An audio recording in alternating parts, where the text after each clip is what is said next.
കാരണം ഒരു മുകേഷ് അറസ്റ്റ് ചെയ്യപ്പെട്ട ദിവസം തന്നെ സിദ്ദിഖും അറസ്റ്റ് ചെയ്യപ്പെടേണ്ടത് ഒരു രാഷ്ട്രീയ നീതിയും ഒരു കാവ്യനീതിയുമായിട്ട് മാറുന്ന രീതിയിലേക്ക് ചിലർ ആഗ്രഹിക്കുന്നു എന്നുള്ള രീതിയിലാണ് സ്പെഷ്യൽ കറസ്പോണ്ടന്റ് ബിനോയ് സൂചിപ്പിക്കുകയുണ്ടായത്. കൊച്ചിയിലെ നീക്കങ്ങൾ എന്തൊക്കെയാണ് എന്ന് ഇപ്പോൾ ഒരു മാധ്യമപ്രവർത്തകൻ എന്നുള്ള നിലയ്ക്ക് അറിയാവുന്നത് എന്തൊക്കെയാണ്?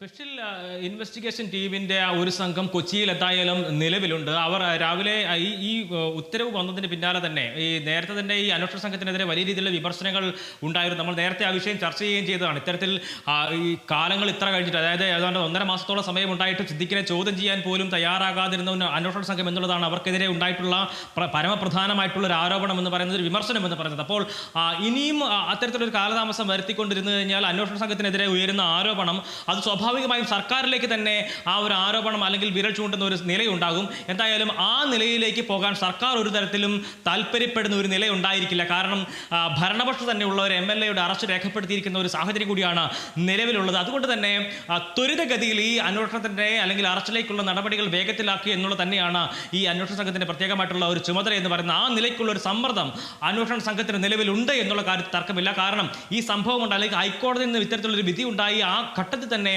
അടിയന്തരമായി തിരുവനന്തപുരത്ത് യോഗം ചേരുന്നു. അതിനുശേഷം വളരെ വേഗം തന്നെ അവിടെ തിരുവനന്തപുരത്തുള്ള ടീമിനെ കൊച്ചിയിലേക്ക് അയക്കുന്നു.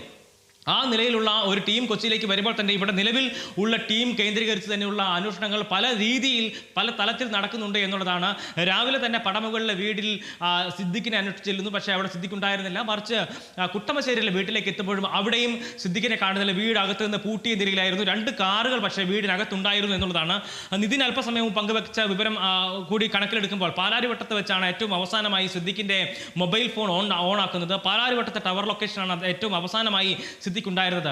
ഈ സിദ്ദിഖ് എന്തായാലും രാജ്യം വിട്ട് പോയിട്ടുണ്ടായിരിക്കും എന്നുള്ള രീതിയിലുള്ള ചില വിശകലനങ്ങൾ ആദ്യഘട്ടത്തിൽ ഉണ്ടായിരുന്നെങ്കിലും മറിച്ച് അതിൽ നിന്നും വ്യത്യസ്തമായി രാജ്യം വിട്ട് പോകാനുള്ള സാധ്യത തള്ളിക്കളയുന്ന ഒരു നിലയാണ് ഇപ്പോൾ അന്വേഷണ സംഘത്തിന്റെ ഭാഗത്തുണ്ടാകുന്നത്. കൊച്ചി കേന്ദ്രീകരിച്ചല്ലെങ്കിൽ കേരളത്തിൽ തന്നെ സിദ്ദിഖ് ഉണ്ട് എന്നുള്ള ആ ഒരു ഉറപ്പിൽ തന്നെയാണ് അന്വേഷണ സംഘം നിലവിലുള്ളത്. അതുകൊണ്ട് തന്നെ സൗഹൃദങ്ങൾ നിരവധിയുള്ള ഒരാൾ കൂടിയാണ് സിദ്ദിഖ്. അതുകൊണ്ട് തന്നെ അദ്ദേഹത്തിൻ്റെ സുഹൃത്തുക്കളുമായി ബന്ധപ്പെട്ട് അദ്ദേഹത്തിൻ്റെ സുഹൃത്തുക്കളുടെ വീടുകൾ കേന്ദ്രീകരിച്ചാണ് ഇപ്പോൾ ഈ പരിശോധനകൾ നടക്കുന്നത്.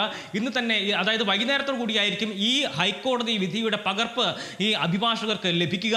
ആ സമയം അത് ലഭിച്ചെങ്കിൽ മാത്രമേ സുപ്രീം കോടതിയെ സമീപിക്കാനായിട്ടുള്ള ഒരു സാവകാശം ലഭിക്കുകയുള്ളൂ. പക്ഷേ ആ സമയം വരെ മാറി നിൽക്കുക, അന്വേഷണ സംഘത്തിൻ്റെ അല്ലെങ്കിൽ പോലീസിന് പിടികൊടുക്കാതിരിക്കുക എന്നുള്ളത് തന്നെയായിരിക്കും സിദ്ദിഖ് ഇപ്പോൾ തീരുമാനിച്ചിരിക്കുന്ന ഒരു കാര്യം.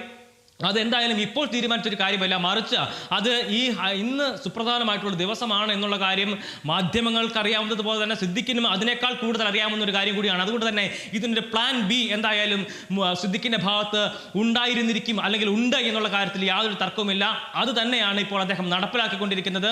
എന്തായാലും നമ്മൾ പറഞ്ഞതുപോലെ തന്നെ കഴിഞ്ഞ ദിവസമാണ് അദ്ദേഹം ഒരു പൊതുവേദിയിൽ വരുന്ന ഒരു നിലയുണ്ടായിരുന്നത്. അത്തരത്തിൽ പൊതുവേദിയിൽ നിറഞ്ഞു നിൽക്കുന്ന ഒരാളാണ് ഇത്തരത്തിൽ ഒളിവിൽ പോയിരിക്കുന്നത് എന്നുള്ളതാണ് ഏറ്റവും പ്രധാനപ്പെട്ട ഒരു കാര്യമായി. അതിൻ്റെ ഗൗരവം അത്രമാത്രം ഉണ്ട് എന്നുള്ളത് തന്നെയാണ് ഈ കേസിൽ ചുമത്തിയിരിക്കുന്നത്. അല്ലെങ്കിൽ അദ്ദേഹത്തിന് ചുമത്തിയിരിക്കുന്നത് ബലാത്സംഗ കുറ്റം, ഭീഷണിപ്പെടുത്തൽ തുടങ്ങിയിട്ടുള്ള 2 വകുപ്പുകളാണ് ചുമത്തിയിരിക്കുന്നത് എന്നുള്ളതാണ്. അത് ജീവന് 10 വർഷത്തിൽ കുറയാതെയുള്ള തടവ് ലഭിക്കാം. ഒരെണ്ണത്തിൽ അത് ബലാത്സംഗത്തിലാണ്. ഒപ്പം തന്നെ ഭീഷണിപ്പെടുത്തലിന് 2 വർഷം തടവും പിഴയും ഉണ്ട്. അല്ലെങ്കിൽ അത് രണ്ടും കൂടി ഒരുമിച്ച് ലഭിക്കാവുന്ന ഒരു കുറ്റം കൂടിയാണ്. അപ്പോൾ അത്രമാത്രം ഗൗരവമുള്ള ഒരു വിഷയം കൂടിയാണ്, അല്ലെങ്കിൽ ആ വകുപ്പുകളാണ് അദ്ദേഹത്തിന് ചുമത്തിയിരിക്കുന്നത് എന്നുള്ളതാണ്. എന്തായാലും സിദ്ദിഖിനെ ഇന്ന് തന്നെ, അതായത് സുപ്രീം കോടതിയിലേക്ക് പോകുന്നതിന് മുമ്പ്, അപേക്ഷ നൽകുന്നതിന് മുമ്പ് തന്നെ അറസ്റ്റിലേക്ക് കാര്യങ്ങൾ എത്തിക്കുക എന്നുള്ളത് തന്നെയാണ് ഇപ്പോൾ അന്വേഷണ സംഘത്തിന് മുന്നിലുള്ള ഒരു തീരുമാനം എന്ന് പറയുന്നത്. അത് വളരെ ശ്രമകരമായിട്ടൊരു കാര്യം കൂടിയാണ് എന്നുള്ള കാര്യത്തിൽ തർക്കമില്ല.